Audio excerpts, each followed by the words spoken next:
Armenian Prime Minister Nikol Pashinyan said in parliament yesterday evening during a Q&A session that Armenia is in favor of a framework model for a peace treaty with Azerbaijan, which would outline the areas where both sides are in agreement, but not go into specific details. Pashinyan said that trying to solve very complex issues would create difficulties in formulating a peace agreement, which is why Armenia has proposed signing a framework agreement in the meantime. In terms of the border, Pashinyan noted that there is an understanding that delimitation should happen at the time of the signing of a peace agreement, but also that this is not realistic. Pashinyan proposed using maps from the 1990s, carrying out mirrored withdrawals of both armed forces from the borderline and creating a monitoring mechanism. Pashinyan added that the border should be manned by border guards. Pashinyan furthermore said that Armenia is in favor of Russian proposals regarding the peace agreement, and that if the opposition is against these proposals, it should clearly announce its position. Russia's peace proposal is believed to involve freezing or postponing talks on Karabakh status.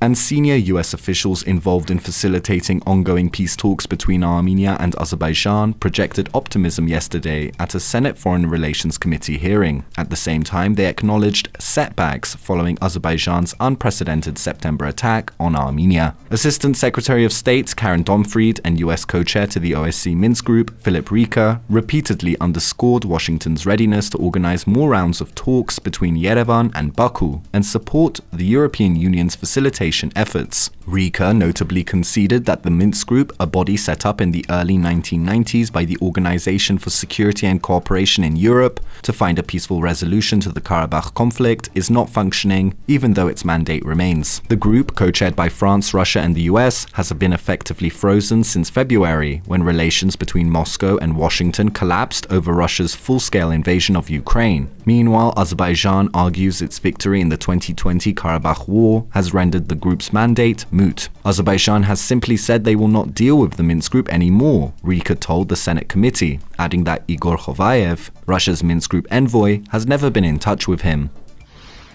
And Armenian Defense Minister Suren Papikyan met today with Major General Daniel Asika, Director of Planning, Policy, Strategy and Capabilities of the European Command of the US Armed Forces. According to the Armenian Defense Ministry, issues related to US-Armenia bilateral cooperation in the defense sector were discussed.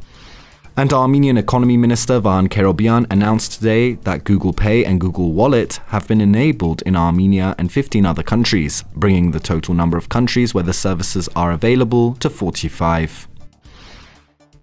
And finally, in the latest edition of Frontlines, Karni Kerkonyan and Garo Ghazaryan continue unpacking their fact-finding mission to Armenia's southernmost Syunik region with Arman Tatoyan, the director of the Tatoyan Foundation. In the full video available on our website and YouTube channel, residents of Syunik's border villages explain how Azerbaijan's actions have created humanitarian problems and disruptions to their daily lives.